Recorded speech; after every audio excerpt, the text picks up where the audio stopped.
Welcome to the Sahyoun podcast. Hey guys, welcome back to episode 5. I have a great guest, someone who I've worked with in the past at Fitness First. We got some history together. I'm excited to have him on. His name's Angus Bradley. He has an anti-dogmatic approach to strength and conditioning. Thank you for joining me today, Angus. Oh, mate, it's an absolute pleasure to be here. And yeah, it's honestly one of my favorite things to do is just catch up with peers that I worked with in another context. And me and you have been on quite a journey, especially since that gym shut down that everyone's probably sick of everyone bringing up. But yeah, I know for me and you, it's definitely led to a much better place. Sorry, maybe not that thing specifically, but the opportunities that opened up, just like being forced to look at your work a little bit differently. Exactly. So, look, obviously my experience with Fitness First was great. I definitely felt like I was on a hamster wheel, but you're definitely limited to what you can do, being obviously not smothered, but kind of sheltered by that big F, that big red F. You know, you're very limited to what you can do. But yeah, obviously now looking at you now on social media, you've just fucking dominated and come out of nowhere. And I was like, man, I used to work with this guy and now he's just he's killing it. And I'm like, I've noticed that your values towards coaching and your approach has changed quite a lot. And I wanted to ask you, like, what was a turning point in obviously your mindset when it came to adopting the principles that you have now? Who was a big influence to you in starting that journey out? It actually starts in that basement of a gym that I worked at over the road from yours. Obviously, you're at Fitness First Bond Street. That was a dungeon in its own right, but I think it had a little bit more natural light than mine did. So I was stuck in the dungeon, and I was lucky enough to work alongside a gentleman called Graham Morris, who I think still to this day is one of the most underrated S&C coaches in the game. Like, to have someone of that caliber, just seeing them work with general population as he was working with athletes along the side. He had roles in physical preparation with the Newtown Jets, certain roles of the AFL umpires and things like that. And from a human movement perspective, sending me down the breathing and gait rabbit hole, which I hate to use the word, revolutionized the way that I saw human movement, but then also leading me to other sorts of ideas within the space, especially from like a programming side of things, Mladen Jovanovic, and applying the anti-fragile principles to a modern programming approach. And I think that was probably the catalyst, because I sort of traced that anti-fragile line of thinking. I was like, well, this isn't an S&C sort of concept or principle. Where the hell did this come from? Nassim Taleb, who heavily involved in economics, and I guess his whole thing, he lectures on probability and things like that. And economics was one of my passions sort of before I got into fitness. Look, as far as school subjects, economics was one of those things that I was most sort of interested in. And I sort of had this feeling like everyone was always talking about a principle-driven approach, but then everyone was always just digesting all this highly fitness-specific sort of information. But it's my belief, and I think that this has been validated through exploration of this idea, that if it is a true principle at the end of the day, it probably applies to things outside of fitness and outside of a lot of these domains, transcends a lot of these domains, if you will. So yeah, shout out to Graham Morris, was huge in my development. But like, I think that was the thing about working at a place like Fitness First, just literally being surrounded by the absolute tip of the spear best and the absolute worst. So I just had so many awesome and terrible examples to draw on, and like, you can learn from all corners of that. Obviously, yes. The pendulum swings very far in commercial facilities. But I will say, mate, like, honestly, working in the CBD, we did have, if I look back at it now, the coaches weren't half bad. Dude, can we talk about this? Because I talk about this a lot, because as soon as I bring up I came from a Fitness First, people are like, oh my God, you must be like the only good trainer to come out of there. I'm like, oh. But can I give you my perception on this is, right, you were exposed to so many people from all different walks of life. And I think any coach out there who's starting out needs to work in a busy gym to learn. And by just looking at different people and making mistakes with Gen Pop, becoming a generalist before you become someone who's just, channeling down a targeted niche, I think the benefits and the pros to working in a busy commercial facility is hands down like one of the best things I ever did for my career. Man, like, especially as far as you just need a body count as a personal trainer. And I had been a personal trainer for a couple of years in a smaller town, Wollongong, about an hour south of Sydney. And I reckon I've been training people for about 18 months and my business was very much starting out, but I had for sure trained less than 50 people. I don't even know if I trained more than like 35 people. Within my first year at Fitness First, definitely wasn't financially stable, but I came on as a level 1 floor staff member there. And within the first year, I trained over 300 bodies. And that is just some tremendous upskill. And I see so many smart, intelligent coaches and they want to pursue the S&C thing and they go work at a bougie little S&C facility. But and they're doing what they want to do, but they just don't get that body count. Yeah, mate. And that's the thing, like, exactly right. Like you get all these guys that are fresh out of uni, they've got an exercise science degree, they've got their masters in S&C, and they come out with all this book knowledge, which is great, it's fantastic, but they can't apply it to a general setting. And I find that, you know, that it's great to be, you know, book smart, but you've also got to have time in the trenches that, and look, a lot of people may disagree with this, but experience does matter in this industry. It has to matter. Like having hands-on practical experience is better than any fucking theory textbook you're going to read. Yeah, well, and that's the thing, because it's trying to balance that and like trying to find that sweet spot between respecting knowledge and then also respecting experience, because I think we've all run into trainers that really tick one of those boxes and are just really lacking in that other one. And I used to write off experience as well, because I felt like I was one of those trainers who come in with a lot better knowledge and a lot better principles than what a lot of trainers had. I didn't have enough respect for that experience, but I think it was Nassim Taleb that was talking about like when you are handling a probability game, experience is valuable. There is no way around that at the end of the day. Just seeing something and being able to compare it to like, what things like this have I seen before and how did those situations play out? Fuck, that's a great way to put it, mate. That's definitely right. So now moving on from Fitness First, when did you actually leave Fitness First? I can't remember. I think you left before I did. COVID. Yeah, so that shut things down a little bit, but I did go back for a couple of weeks. But then there was just a day where I was going off about my club manager in the staff room, and I didn't realise that the door was open. And then she marches out into the she's like, "Angus, we need to have a chat." And I was like, "How about I just give you my 6 weeks notice and I go back to work?" And she was like, "Yeah, sweet." So I really had to sort of put my money where my mouth was, because at that point I had started to develop a little bit more of a reputation online.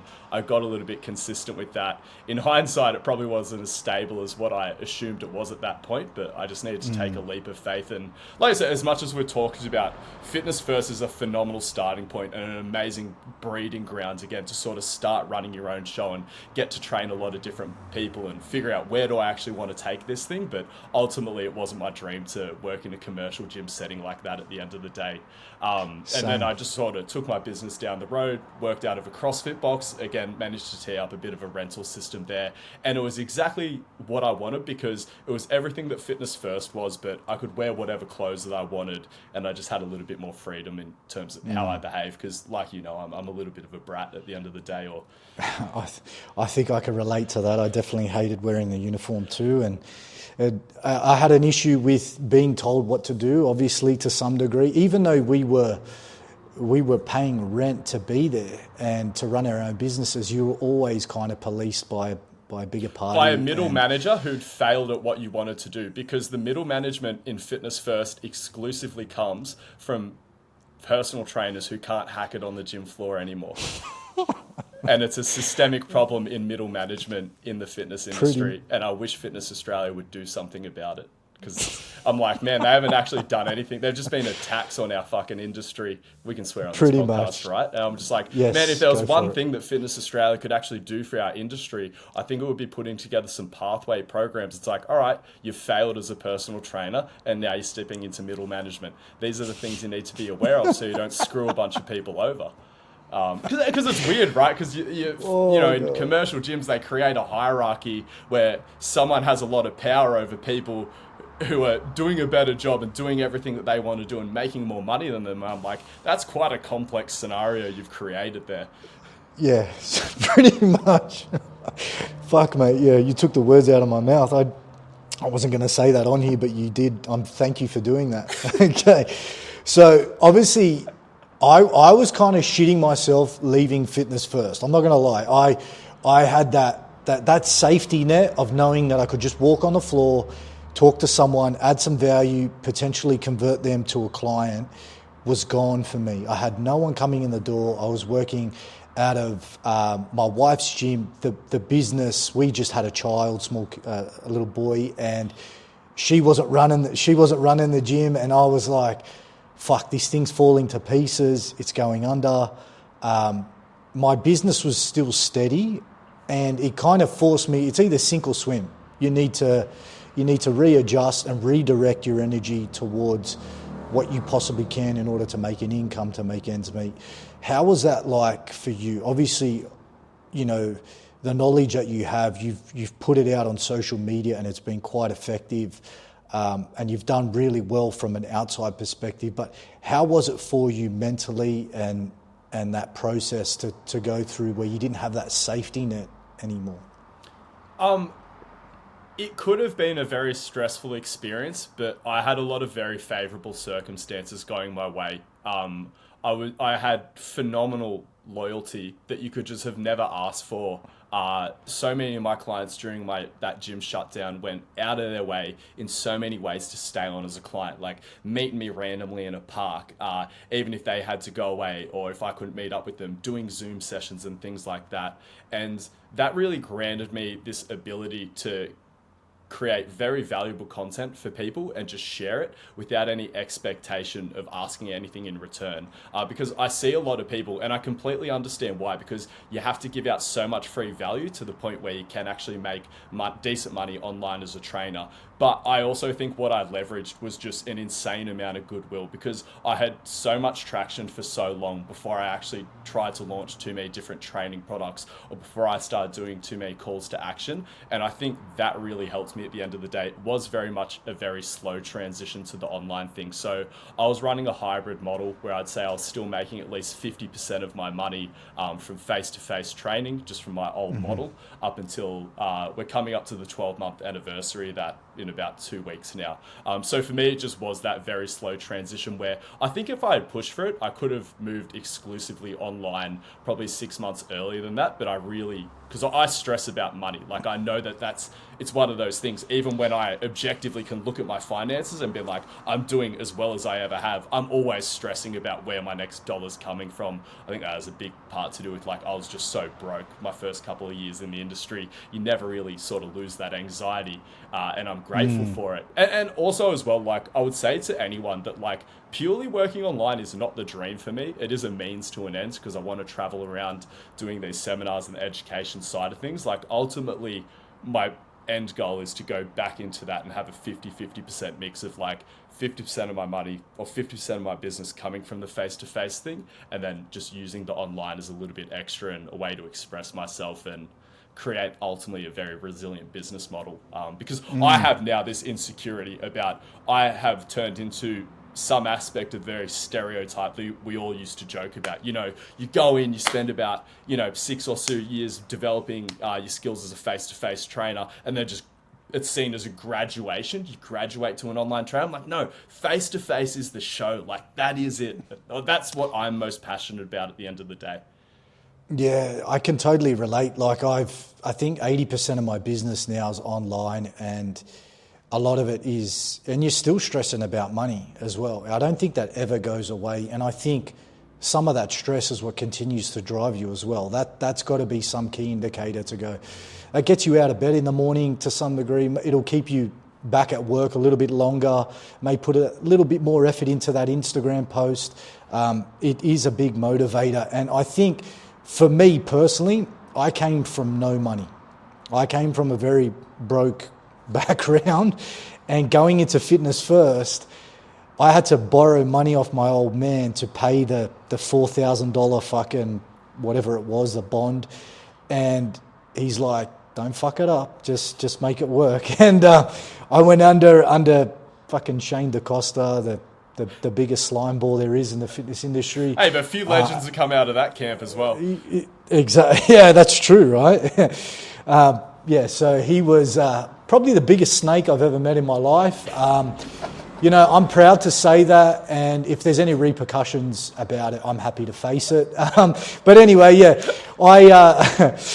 first thing I think it was my first day there, first day under, or it was a couple of days with him, and he was like, I want you to prospect the floor, and I want you to get me as many numbers as you can. And I was like, yeah, all right, cool. So I was shitting myself, and I walked around and literally got about 10 numbers, and I thought, fuck, I don't need this guy. I can do this on my own. Like, this is something I can offer value to these people, and not to be cocky or anything Wait. Sorry, and I hate to cut you off, right? But I think you just fucking nailed like exactly what the difference is between that sort of sales guy approach versus like the actual approach that works the best. It's like, first and foremost, you're taking someone's time, you're interrupting their workout, give value. Exactly. And it was like, I'm not here to try and sell this person anything. All I'm trying to do is, I know that they're squatting like shit. I know that variation of squat is not doing them, a great deal of, it just looks like shit, and that bar shouldn't be in that position. Let's put it in front of your body and let's see how that looks and feels. Like little things like that, from what I knew from my own experience, that was something that a lot of the coaches in there didn't have, in terms of, they didn't have a really good understanding of movement, and everyone was in the bodybuilding, powerlifting mindset, and whatever they did for their own training was what they preached onto everyone else. And it was kind of like, it was either you were, a body composition coach or a powerlifting coach. Like, there was no in between or anyone really looking at movement as a whole. Well, the powerlifting side of things, that was seen as, I guess, the guys who really understood movement, because it was the only thing other than body composition. Pretty much, yeah. And it was, how to hinge, how to squat, how to push, and that was it. And that's where it stopped. And that was what pissed me off about it. So, all right, I'm going to move on now. And this is something I really want to know, was like, I think we've got pretty much, we look up to very similar people in the industry. Who was the biggest influence into the way that you coach your clients now? Who has been the biggest influence? Absolute tip of the iceberg has to be Jamie Smith, just in terms of, they were the first fitness brand or gym in the country that I recognized that operated at a high level, but then didn't take themselves too seriously. And like, why that's important to me is because at the end of the day, we spend most of our time in a gym lifting weights. And as much as I'm incredibly passionate about that, and I want to deliver the highest level results, and I want to be the best trainer I can be, it's not that serious at the end of the day. And that for me was just that perfect mix. But then as far as the direct influences that sort of stemmed from that, as well as some things that I was also being exposed to from Graham Morris, from a human movement perspective, Bill Hartman completely changed the way that I see movement. And in addition to that, there's been some other people sort of in that space and adjacent to that space. So also Pat Davidson, Postural Restoration Institute, David Gray is someone who has shaped my views on human movement quite a bit. From a training organisation perspective, Mladen Jovanovic and his adaptation of Nassim Taleb's anti-fragile principles, a lot of John Kiley's criticisms of classical periodization models, Robert Angle, the guy who came up with the biopsychosocial model, which I think is being used and applied quite well in a rehab context, but strength and conditioning coaches really aren't leaning into those principles as well as they could be. And yeah, I would say that they're sort of the primary influences that I'm drawing on from all the different parts of my system, and trying to create something that's very derivative, admittedly, but is, I feel, becoming uniquely my own over time. Right. Can you elaborate a little bit more on Bill Hartman, and forgot the last guy's name you just said? Was Ron, the psycho. I need to Robert Angle, or is it George Angle? I just need to double check, because I actually always get him confused. But let's just call him Mr. Angle for the remainder of this podcast to save me from doing a whole bunch of Googling. Because I dabbled into when you started putting content out on the compression and expansion model, everything, yielding and overcoming. I was looking into it and I was like, I couldn't find any solid references or anything to go off in order for my own to upskill myself on this compression expansion model.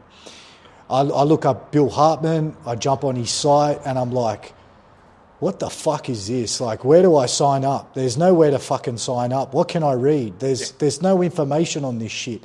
And I was getting frustrated. And I reckon once a month I'd look at his site and I'd go, fuck, maybe I'm not seeing a button on here, or maybe there's a little hidden tab to sign up and buy his book, but just never got around to it. So for the audience out there who don't understand, probably aren't familiar with the compression expansion model, can you just give us a little quick rundown on it?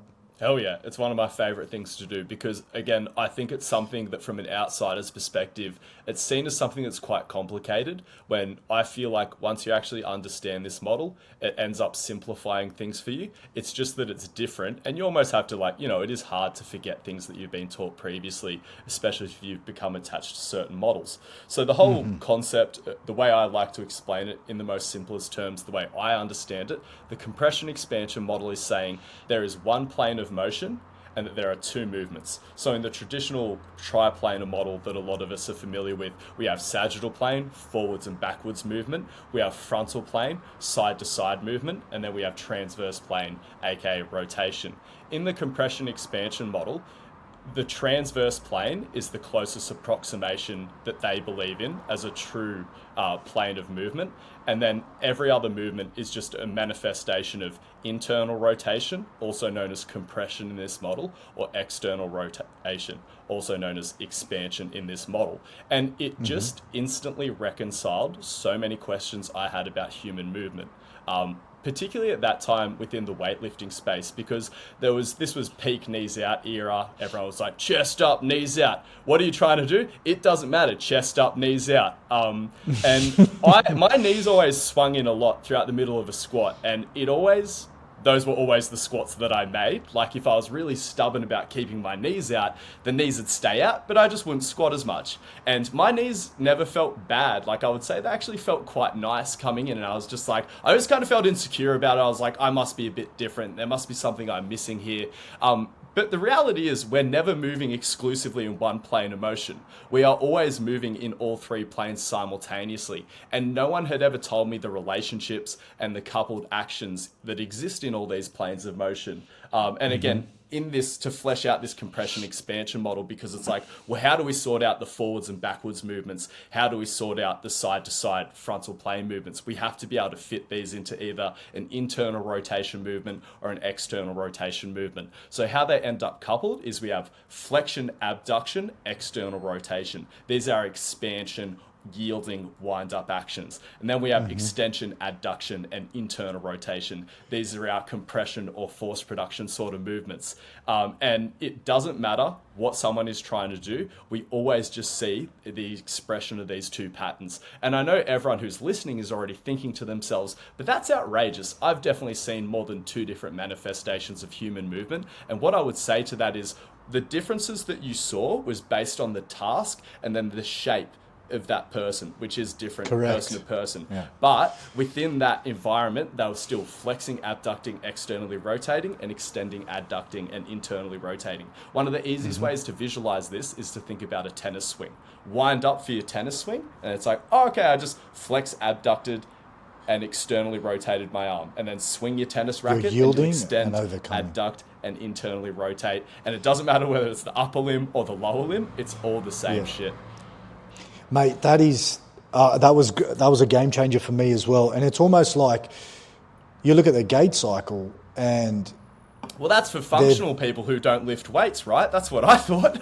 Yeah, that's right. So if you look at, like, for example, just the gait cycle, it's the same thing. You're collecting internal rotation. Obviously, there's yielding, overcoming forces there as well. So... And the same principles apply as you're pushing out into late stance. You've got, for example, sorry, correct me if I'm wrong. If you're going into early stance, you're going into flexion, external rotation, abduction, as well. And then as you're collecting internal rotation, the foot's pronating, you're collecting internal rotation, you're getting extension, you're getting adduction as well. So it does, I mean, I think understanding those concepts as a whole, it's definitely going to mold and give you more tools to look at human movement from a different perspective, but also with program design, looking at any sporting action. My personal belief after speaking with David Gray, I think everything is gait. That's just my belief on it. I look at the sport of wrestling. I look at, BJJ. Obviously, even though it's not on the feet, you can still see all those concepts come into play, which is extremely interesting. Now, the last guy, Mr. Angle. What's his name? Mr. Angle? Robert Angle. Robert Angle, that's the guy.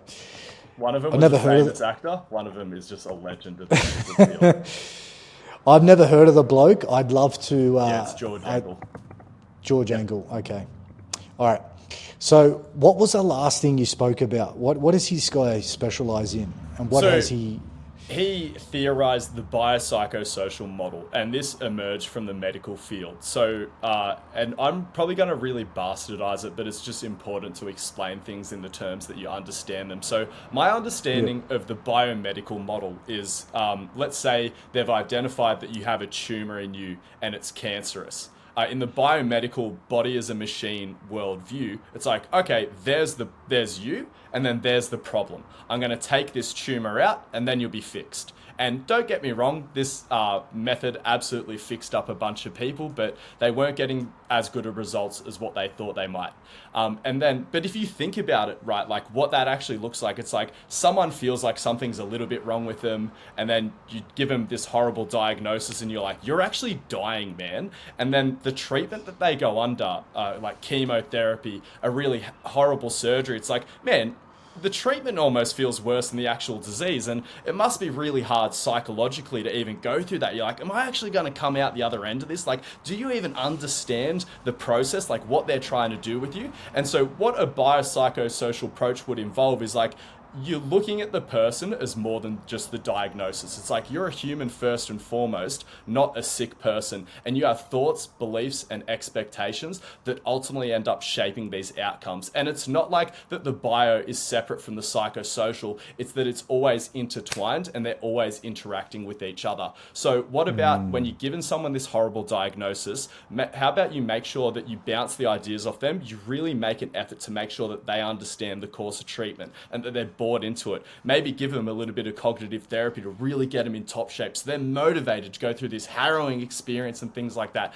Maybe think about the environment that you're leaving them to sit in all day. Like, are they only around other sick people, or are they actually talking to their friends and family and being reminded about, like, what are you actually living for? Why are you going through this shit? And as much as that's a very serious example in the medical field, it is also an approach that's been adopted by a lot of rehab professionals. It's like, okay, when people experience back pain, like, yeah, there is actually potential structural and tissue pathologies that are going on. But like, imagine if you're a tradie and you experience back pain and you have this flashback to when your father had back pain and he had an active job and then he couldn't work anymore and then he couldn't take care of your family and you went hungry because your dad had back pain, and like all those things are going through your head, and it's like those things are going to exacerbate the hell out of that back pain. And so just always trying to factor in all of these things that can potentially contribute to someone's personal experience and their outcomes. And how I sort of relate that to our field as practitioners, it's like, I've got to come up with a training plan, but ultimately it doesn't matter how smart I make this training plan, it's going to involve a lot of hard work. And if my client, it doesn't matter if I know I'm right in all these training decisions I've made based on the training science, if they are skeptical about the plan, even on a practical level, are they really going to give it their all? But again, there are also like a lot of physiological changes that are piggybacked off these thoughts, beliefs, expectations. Allostasis is another phenomenal concept to sort of dive into, to start understanding these biopsychosocial influences on a bit of a deeper level, to the point where like it doesn't matter if I know that deadlifts are safe. If my client has a belief that they know deadlifts are going to fuck them up, then I won't be surprised when my client gets back pain from deadlifts. So you need to prove it to them. Yes, by like, what do you call it? Expectation violation or something like that. So setting them up in a very favorable experience, like trying my best to give them a positive experience with deadlifting, or maybe just giving up. You're like, I can't change this person's thoughts, beliefs, expectations. It's more important for me to find some sort of workaround. It comes down to so many different things, like how long am I actually going to have my hands on this person for? Who else are they interacting with? Like, do they have a coach who's really got the authority and I'm just like the side piece who's giving them a bit of advice? Like, can I even change their beliefs? But it just gives you this appropriate framing for everything. It's great. It's almost like getting an athlete to buy in and trust the process in a way. And it's the same thing. Like, I can relate to what you just said, and I'm trying to obviously relate it to my own experiences. Like, I had chipped the bone off in my elbow wrestling, and my elbow doesn't lock out at all. That's why I can't do any Olympic lifting or front rack bar anymore. I'm devastated. So I can only snatch, I can do pulls, and that's it. Anyway, I was like, fuck, man, it's killing me. I'm fucked. I'm going to need to have surgery.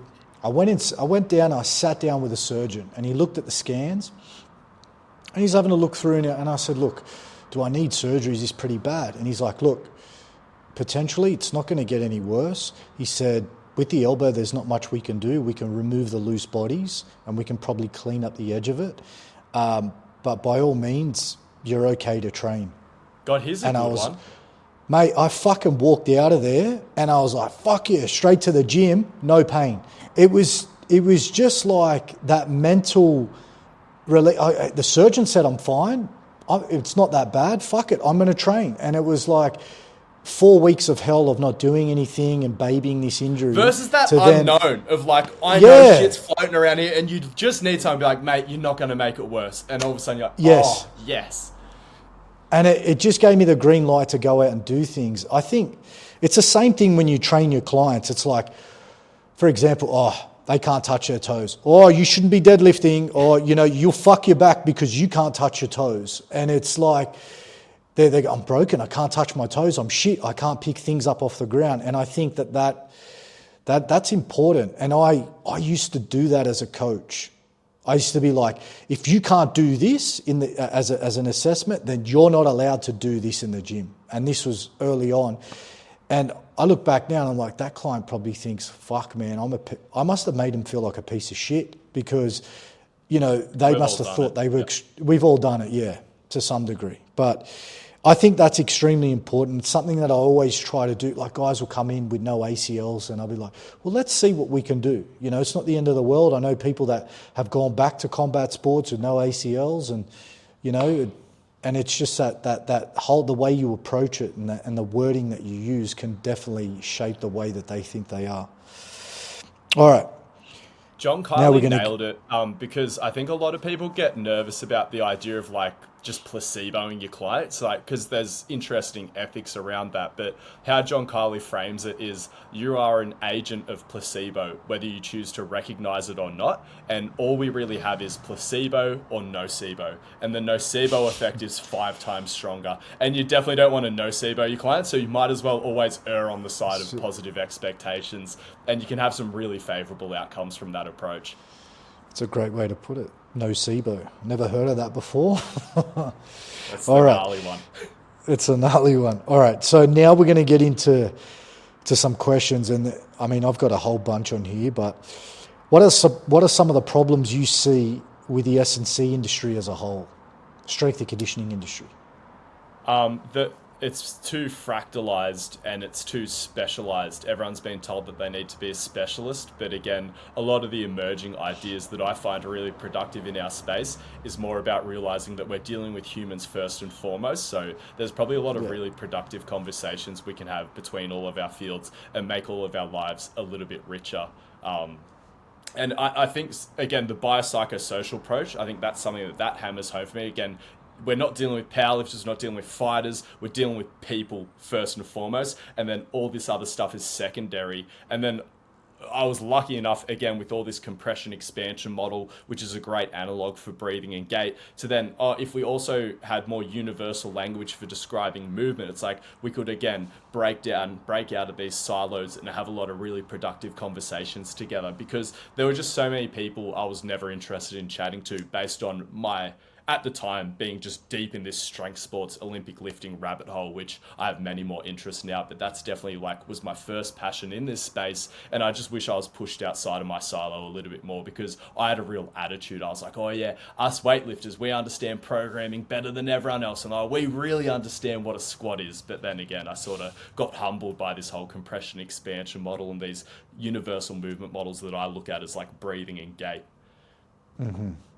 So now back to that with the way that what you just said at the start there was they are humans first and foremost in terms before they were athletes, right? Before they took up a sport, they're humans at the end of the day.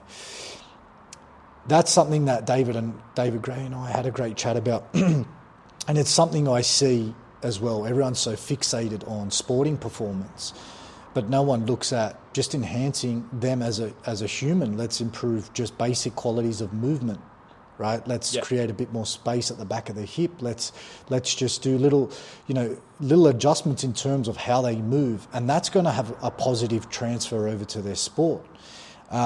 I think a lot of coaches, S&C coaches, don't invest enough time into it.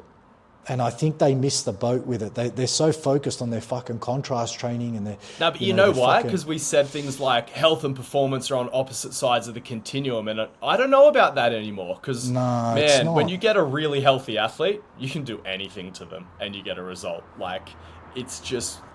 Yeah, that's something that I changed my opinion on massively. Literally, unless you're trying to be like a super heavyweight powerlifter, it's just like, other than that goal, honestly, health comes along for the ride with a lot of these super athletic goals.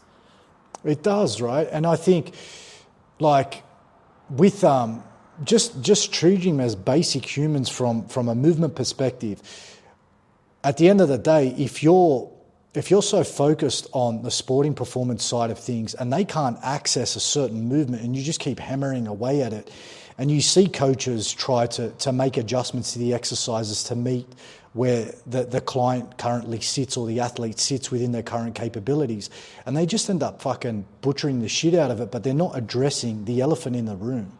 And that's what was frustrating. I mean, I worked with... not going to name names, but I have worked with some S&C coaches, and my own experience with that was, it is, like you said, it is very, the word for it is very fucking... An algorithm. It's everything's an algorithm. Everything is, okay, you need to, this is the squat variation you're going to do here, and this is what you're going to do. You're going to do box squats, you're going to do box squats, you're going to contrast. And then in 4 weeks' time, you're going to change. Yeah. And it just didn't work for me. I didn't get the results I was looking for, and I was like, is this it? You're world-class S&C coaches, and this is it? Like, my back still hurts.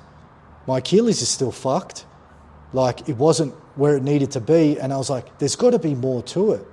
So it kind of led me down that deep, dark rabbit hole where I stumbled across, you go through your own self-learning of your own injuries, you're definitely going to go down some dark times where you're going to surf the internet and stumble across a lot of shit along the way.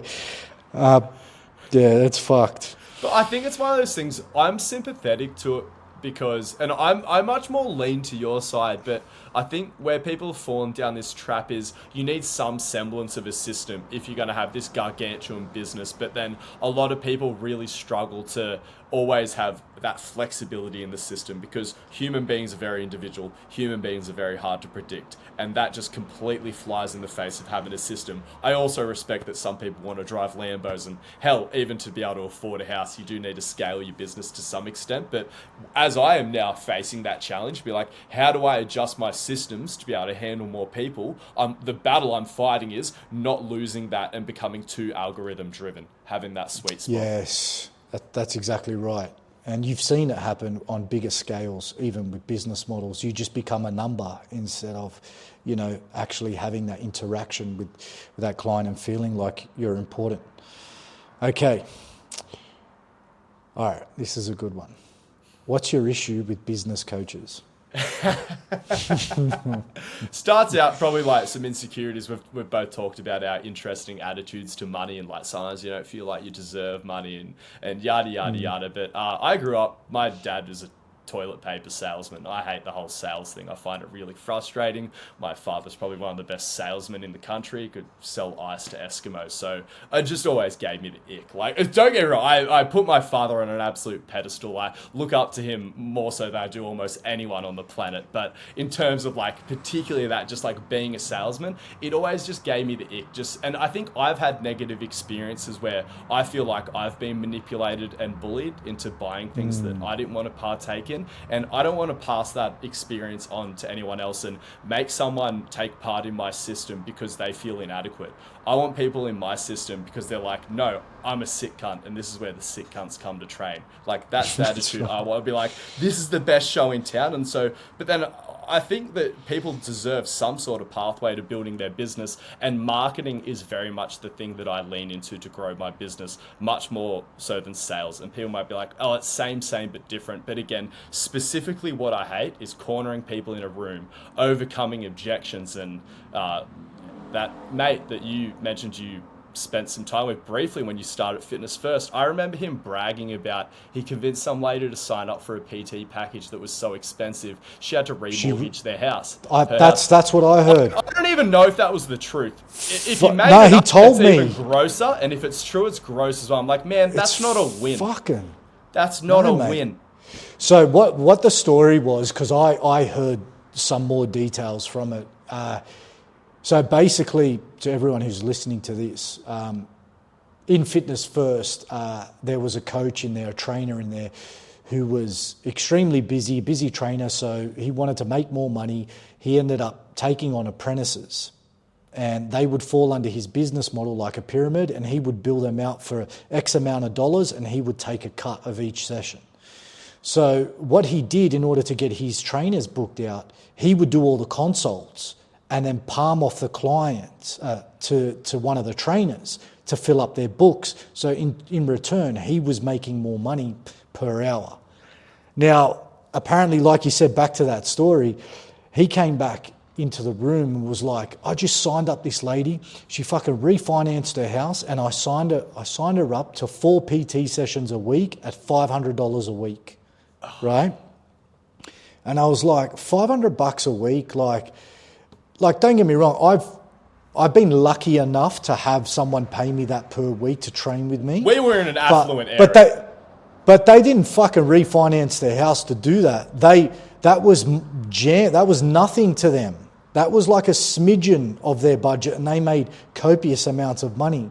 And especially working in the finance sector, that wasn't much money to them in that aspect. But to me, it was a lot of money, and it's definitely horrible to go about it, and that's what drove me out of there. I hated it.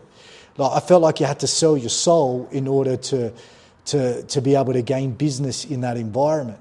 And even psychologically, for me, I think I might have an ego problem. Actually, no, I know I have a bit of an ego that I always need to manage. And the difference between me selling, but like, no, I promise I'm going to, let me show you all the ways that I'm good enough, versus just putting my ideas out there and then seeing who comes to me and who wants to train with me. I find that very validating. And sorry, it's not even just the ego thing. It's in terms of like, because if you sell them to get in, the sales process never stops. It's like, why'd you give me this squat? Why do I have to do this many of this? Why do I have to do this many of this? And I think that's why these sales coaches often go on to say like, no, but everything's sales. It's like, no, that's just the model that you made. Whereas when someone comes to me like, this is what I want to achieve. Can you help me do this? I'm like, this is what you need to do. And they're like, sweet, let me do that thing because I wanted to be here and I asked you what to do. Exactly. What about just adding value? What about just helping people, and then if they want to work with you, they can? Like, if you have an answer to, the solution to their problem, and, I think that's a better way of going about it, instead of trying to push them into a corner where they agree to it and they're the first ones to leave. Yeah, and that is the exact same philosophy that helped me get stable on the gym floor. It's the exact same philosophy that I used to build my online business, because I would just go up to people and say, hey, my name's Angus. What are you doing today? About, I'm doing some squats. I'm like, how are your squats going? Like, they can be a tricky exercise. They're like, yeah, man, like, I just can't get below parallel or whatever. It's like, help them get below parallel and then leave. And then the next time they need help, they're like, boom, there you are again. Like, and like, even if it's just introducing yourself and making sure that they feel safe and welcome in the gym, as soon as that person actually wants and has decided they want a trainer, you're the first person that they think of. And again, like, the way I view the online space, people are just scrolling and scrolling and scrolling. They pay me in attention, maybe it's 3 seconds of attention, and it's important to me that they get value from that. And then maybe instead of just reading the headline, maybe the next time they're willing to offer me a whole minute of attention, and they're actually going to get to the end of my caption. And I'm like, how much free value can I give this person, to the point where, like, all I do is double tap this person's content and I get such astounding value out of it over time with all the information that comes across. What the hell happens when I invest $20 in this person? Boom, even more value, like a small product, little digital download or something like that, all the way up to a big ticket item. And like, what you are trying to do, again, just always deliver the value, deliver the value. There's always some exchange going on. And whenever you're satisfying that value equation, the business will come. I'm telling you, because people are so jaded in this industry. They're like, I've been burnt, I can't put stuff out there for free. But I'm like, it's always just about giving the value out and understanding that you have even more value to give, and you will have people coming to you for that. Yeah, definitely. It's a great way to put it. Now, this question may ruffle a few feathers. Who's a bigger cuck, Joel Seedman or Squat U?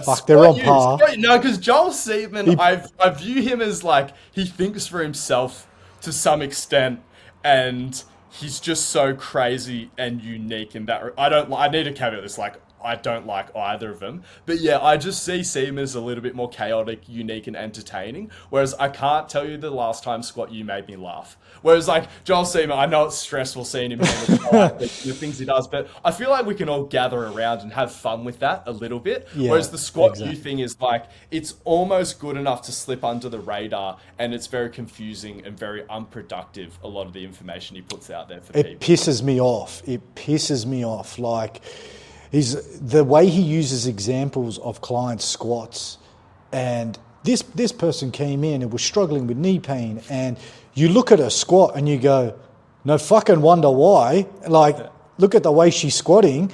And then he's like, what we did, we put a band underneath her toes to supinate her foot and to spread the floor, and now she can squat full depth with zero pain. And I'm like, people are going to look at that and go, fuck, that's what I need to do. I need to put a band underneath my toes and spread the floor to create a supinated foot to push everything out into the frontal plane and get ass to grass. It's not going to work, mate. Like, but having said that, you know what would work for some people? People who just put Squat U on such a pedestal, and they're like, oh, I get to be in a treatment. And you're like, oh, this might end up on Instagram. But, oh, yeah, hip feels fucking amazing, man. Like, dude, I bet just shaking his hand and Aaron Horschig introducing us, like, hey, nice to meet you. I'm sure that could probably fix a whole bunch of people's knee pain. Pretty much, yeah. There it comes down to that psycho, that stuff you're talking about. That could be a big part of it. Because I don't doubt that he's fixed someone. And I'm like, was that a big part of it? Like, natural history and positive expectations. Because it's like, this is Squat U looking after me. I think the stuff he promotes is like fucking 10 years behind. He's still in the Kelly Starrett days of, you know, with the squats and stuff. I don't like it. And I've put some stuff up. He's still promoting the McGill Big Three for, you know, training your trunk isometrically. And people are messaging me going, why are you so against Squat U? And I'm just like, look at his fucking content. Like, you know, you don't have to be a rocket scientist to work it out. It's just... I'll say one more thing though. Like, we're in such a bubble. Like, we've gone so far down the rabbit hole. Like, if you remove yourself from the bubble, it's like just a physio that's not afraid of deadlifting, let alone deadlifting with a flexed spine and yada, yada, yada. But like, just to have a health professional who's okay with people lifting weights, it's like, he's actually, and even though based on the information that's available to him, he should be doing that much better. But it's like, you can see where those people are coming from as complete outsiders. They're like, I've just found someone who's like, okay, pro weights, but it's like, yeah, but there's so many things you don't realize is making you fear that you don't even need to worry about. Exactly. And that's the thing. It's putting fear into people and then offering solutions that don't work to that problem. And that's what pisses me off. And anyway, it's the same can be said like with knees over toes. I love the guy. He's a nice guy. But if you've got someone with bone on bone, no cartilage in their knee, and you're fucking smashing knees over toes split squats till the cows come home and sissy squats and fucking reverse Nordics, guess what? That cunt's going to be in a knee, like having a knee replacement sooner than ever. And like, it's so annoying because it was so close to being a mad movement, because like when I initially saw it, it sort of seemed like it was a response to it's just like, nah, graded exposure's awesome. But then again, it just turned into too much of a Kool-Aid, way too specific, an algorithm-driven protocol for something that's as complex as knee pain. It's just never going to work at a population level. No, it's not. Definitely not. And that's Dude, not for the masses. He's so big. About 6 months ago, I saw Usher in his comments section. What? Usher. You know the guy who sings like, yeah. Yes, yeah, I know Usher. Yeah, I was like, what? I can't believe. He uploaded a video of him doing split squats, and Usher was in the comments section being like, flames emojis. I'm like, how big is this thing got? It's crazy. But that's the thing, man. Like, it sucks because it's like these cunts go viral, and the stuff is shit. Like, it's not, it's amazing. That's why you got people like David Gray who are going to, hopefully step into that scene, and people hopefully like yourself and us who can make a difference in that aspect. Mate, give us another 5 to 10 years. I think we can do it. I'm going to keep pushing it. Like, obviously, I'm obsessed with learning, and I'm not married to any system or one principle or anything like that. You've got to be, obviously, it's evolving. If you don't evolve with it, you're going to get left behind. And I think that's what makes this job interesting, is because there's always something out there to learn. There's always something new coming. And I think if you get set into your ways where you can get bored real easy, and it's like, I get really bored with my job. Sometimes I'm like, fuck, I need to learn something new. But then I was like, no, there's nothing to learn out there. It's shit, right? Like, what courses are you going to do? And then you stumble across people like yourself, David Gray, fucking, Matt McInnes-Watson, like all these great people in the industry, and they make you go, fuck yeah, this is the shit I need to be learning. And this is the stuff that's going to make me a better coach, but also a better athlete, a better human. And that's where I invest most of my time if I'm not posting content or training clients. Yeah. And that's integration. That's the way I view that. When people are like, I don't have time to make content, but I'm like, but do you have time to go over your own learnings and try to express it in your own words? Because it's like, well, that's content creation. Pretty much, yeah, definitely. Now, before we wrap things up, business stuff. So just a quick rundown. Sponsored ads. Have you had any experience with boosting ads, sponsoring ads yourself? Yeah, keep going. Were they successful? Was the process hard? Like, were you self-taught, or did you hire someone to actually set up a campaign and you manage it yourself? Yeah, so I'm a huge control freak and I suck at delegating, and paid ads was the first thing I was looking to outsource, because I was like, oh, this would be a new skill set, but it'd be wonderful just to give someone an allotment and a budget. I'm like, oh, here's $1,000, go turn it into 3,000 for me, because that's obviously the dream with the paid ad spend and stuff like that. But I was chatting to one of my mates about it, who's outside the fitness industry. We're just on the beers sort of talking about it. He's like, you've been an idiot. He's like, just go through YouTube for 2 hours. You'll be able to figure it out yourself. It's how we figure out everything in this generation. And I was like, he's fucking right. Like, all this information's definitely out there for free if you're proactive enough. So I go down this YouTube rabbit hole of like meta ad strategies and things like that. But honestly, all of that is oriented around like, people who have no sense of brand. They've just bought 1,000 baseball caps and they want to like drop ship them and have an Amazon store or something like that. I think if you can create an organic strategy, you can create a paid strategy that'll be productive as well. But it is a little bit different because it all works in an ecosystem. So the way I view it is you have two types of organic content that is One of them is top funnel, and then one of them is middle funnel. The idea of the top funnel is that's your more viral content, things that has a much higher likelihood of being shared around and things like that. And that is to generate awareness of your brand. Middle funnel content is content that is targeted at keeping your followers engaged, because people don't purchase off you the moment that they follow you. Most people will follow me for about 6 to 12 months before making a purchase. And the middle funnel is just to keep those people engaged and to keep giving them value. The thing about, even when you have good organic reach on any social media platform, as soon as you start doing an explicit call to action, then all of a sudden your reach gets throttled, and that's the bottom funnel. So the function I see with my paid ad spend is the paid ad spend is the bottom funnel, because I can get great traction with my top funnel and my middle funnel. It's just whenever I do a call to action, it gets throttled. So I'll just use that for my bottom funnel. Whereas if you go to an ad agency, they will do what they do to every single brand that has no organic reach, where your top funnel, middle funnel, and bottom funnel will all be your paid ad spend. And it doesn't work, and it doesn't integrate with your organic strategy. Whereas like all of this stuff needs to integrate into its own ecosystem, and you need to understand the role of all these different types of content. That's a great way to put it, because I reckon a few business coaches shit themselves listening to me say that. Because they don't understand organic growth. And that's what pisses me off. It's like they understand, who's your niche? Who's your audience? How much do you want to spend? How much do you want to you need to spend this much. And I was like, I remember having a consult with, a Facebook marketing guy, and he wanted to charge me $2,000 to set up an ad, just to set it up, and a consult call to set it all up. And then to manage it, it was $1,000 a month to manage it. And I was like, dude, mate, I've already sold 200 programs organically.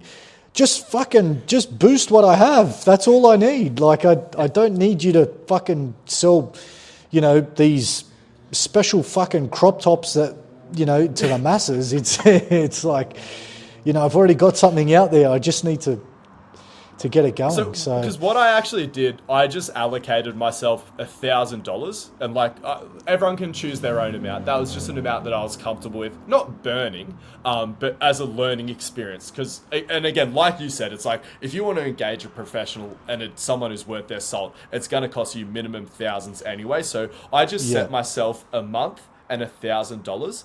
And I only ended up using about $500 of that in that first month. And I was like, I just want to have an experiment and see if I can get profitable on my ads towards the end of it. And yeah, within tinkering around, I think it was like my 4th or 5th campaign, starting to get up around the $400 or $500 mark, where I actually started getting the clicks and the conversions that I needed to be profitable. And that's even without properly calculating lifetime value on my subscription service and stuff like that. Like, I'm very primitive about my tracking, but like, I know it is profitable. Mate, that's awesome. Like, obviously we're coming up to an hour now. Before we wrap things up, where can people find you? Obviously you've got the GPP program going now, General Physical Preparedness. We have very similar values when it comes to coaching and things like that. You have an online subscription model that you've got now, and it's on Train Heroic at the moment, and that's doing really well at the moment. From what you've told me previously. I've been loving that. Again, like, and that's expressing exactly what I was talking to you about before. It's like, how can I create a system that can cater to this many athletes, but then how can I have flexibility within that system as well through things that you also engage with, like RPE-based training and various methods of auto-regulation and just actual fucking communication, etc. Exactly, definitely. And it's great to see, because you've got a separate Instagram page going up now, and it's you're posting great content. So where can the audience find you? Best place to find me is just on my socials, Angus Bradley 92, and then the General Physical Preparation Instagram. There's a lot more different forms of content coming, but everything's findable through those pages. Then the link's in bio. Nice, mate. No TikTok? No, I did have a brief run at it. I swapped that out for the other T's social. So I'm having a crack at Twitter. Yes. We'll talk about that another time. Oh, fuck. Don't get me started on TikTok. All right. Mate, look, thank you. Oh, sorry, tongue-tied. Thank you for jumping on, mate. Look, stay in touch. I hope to have you on in the near future again. Hopefully I can get more like-minded individuals like yourself on this podcast. Guys, if you like this show, give it a rating, give it a review, leave a comment. Anything I can do to improve these podcasts, let me know. Cheers, mate.